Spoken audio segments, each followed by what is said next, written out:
तो आज के वीडियो में मैं आपको कराऊंगा इंट्रोडक्शन पार्ट लेखक के बारे में। पद के जो लेखक थे ना मेरे भाई, वो सूरदास थे और यह आपका दूसरा चैप्टर है। तो बैक टू बैक हम लोग सारी चीज़ों को कर रहे हैं, एक एक चैप्टर को निचोड़ रहे हैं। पूरा गद्य खंड पढ़ा दिया, अब काव्य खंड निचोड़ दिया जाएगा। तो सारे प्लेलिस्ट ले जाके अलग अलग प्लेलिस्ट बना दिया है, बेहतर तरीके से पढ़ाई करोगे।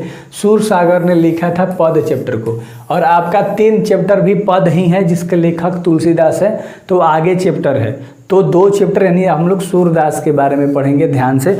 और इस चैप्टर में कृष्ण भगवान की भक्ति के बारे में बात करी गई है कि सूरदास कृष्ण भगवान की भक्ति करते हैं। क्लियर है? इतना पॉइंट याद रखना बस, है ना। तो सूरदास का जन्म 1478 में हुआ था। ये अनुमान लगा के बताया गया था। अरे आज से 600 साल पहले की बात है, तो अनुमान ही कोई लगाएगा ना।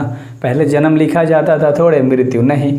तो अनुमानित 1478 में जन्म और 1583 में मेरे भाई क्या मृत्यु। क्लियर है ना। चलो, अगर जन्म स्थान की बात करेंगे तो दिल्ली के निकट सिही नामक एक गांव में इनका जन्म हुआ था। जन्म स्थान याद रखना, दिल्ली के निकट एक सिही नामक गांव पड़ता है, तो वहाँ पर। शिक्षा के बारे में बात करोगे तो स्वाध्याय द्वारा ज्ञान अर्जन किया था। किसके द्वारा?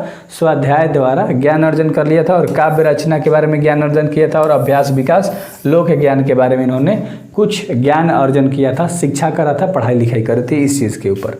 तो इतना अच्छे से याद हो गया होगा। 1478 जन्म, 1583 मृत्यु। पद के लेखक सूरदास थे। जन्म स्थान सिही नामक गाँव में दिल्ली के निकट में पड़ता है। तो जब मुझसे सारी चीज़ें आप सुनोगे तो रियलाइज़ करोगे कि हाँ, मैं अच्छे तरीके से सारी चीज़ें पढ़ सकता हूँ।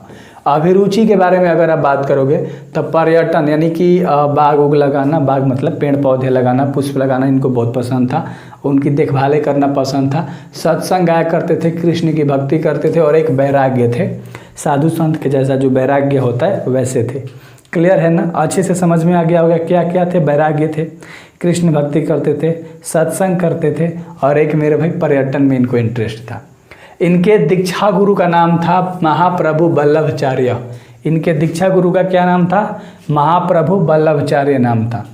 अगर कुछ विशेष चीज़ों के बारे में जानोगे तो जन्म से बेचारे अंधे थे, इनके आँख से नहीं दिखाई देता था। मृदुल थे, है ना, बहुत शांत रहते थे, विनम्र रहते थे और निर्भिमानी थे। इनमें कोई घमंड नहीं था। और ये भावुक थे। जैसे हमने आपको डांट दिया, आप इमोशनल हो गए, भावुक हो गए, है ना, तो उस तरह से ये इंसान थे। तो क्लियर तरीके से सारी चीज़ें समझ में आ रही होगी। इन्होंने जो चीज़ लिखा है उसके बारे में जानते हैं, कृतिया के बारे में जानते हैं। तो इन्होंने सूरसागर लिखा है, साहित्य लहरी लिखा है और राधा रक्तशैली लिखा है। ये पूरा एक ही में है, राधा रक्तशैली सूर सरावली। तो अच्छे तरीके से 3 चीज़ याद रख लेना कि सूरसागर, साहित्य लहरी और राधा रक्तशैली इन्होंने लिखा था। शिक्षा काल के बात करोगे समय के तो 509 से 510 तक अनुमानित। और नीचे 2 मेरे भाई पॉइंट है, ठीक है, छोटा छोटा पॉइंट है, इसे देख लो। मैं आपको अच्छे तरीके से पॉइंट समझा देता हूँ। मैं हमेशा समय नहीं लेता, कोई भी चैप्टर कराता हूँ तो हर चैप्टर आराम से करो। इंट्रोडक्शन देखो, देखो यहाँ पर कह रहा है कि श्रीमद् भागवत के आधार पर रचे गए ग्रंथ सूरसागर, है ना। श्रीमद् भागवत याद रखना, श्रीमद् भागवत के आधार पर इन्होंने ग्रंथ रचा था जिसका नाम था सूरसागर।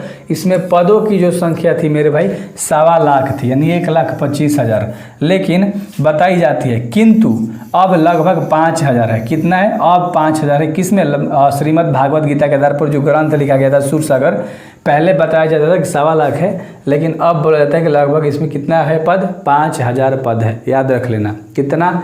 अब 5,000 पद है बताया जाता है, ठीक ना। और पहले 1.25 लाख बताया जाता था। और सूर सरावली में मेरे भाई टोटल जो पद हैं वो 1107 हैं, है ना। होली के गीत के रूप में है यह। तो चलो याद रखना बस, रचित पद जो है 1107 है। किसमें? सूर सरावली में। और अगला है तुम्हारा साहित्य लहरी। साहित्य लहरी में टोटल कितने हैं? 118 को पद है। क्लियर है।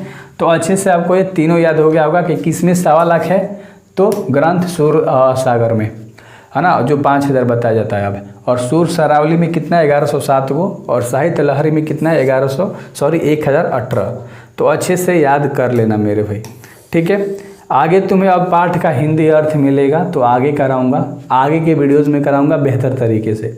हर चीज़ को निचोड़ना मेरा काम है और जितना बोर्ड में आता है सिर्फ उतना बताता हूँ। और बुक तुम्हारा नहीं बदल रहा है, तो आराम से प्लेलिस्ट का इस्तेमाल करके सारे वीडियोस देखो एंड मस्त तरीके से मचा लो मेरे भाई, ठीक है। क्योंकि ये पूरा बुक का निचोड़ पढ़ा रहा हूँ ना, तो यार इससे बाहर कुछ नहीं आएगा बुक से, सो सिंपल है यार। मिलते हैं अगली वीडियोज़ में। Best of luck.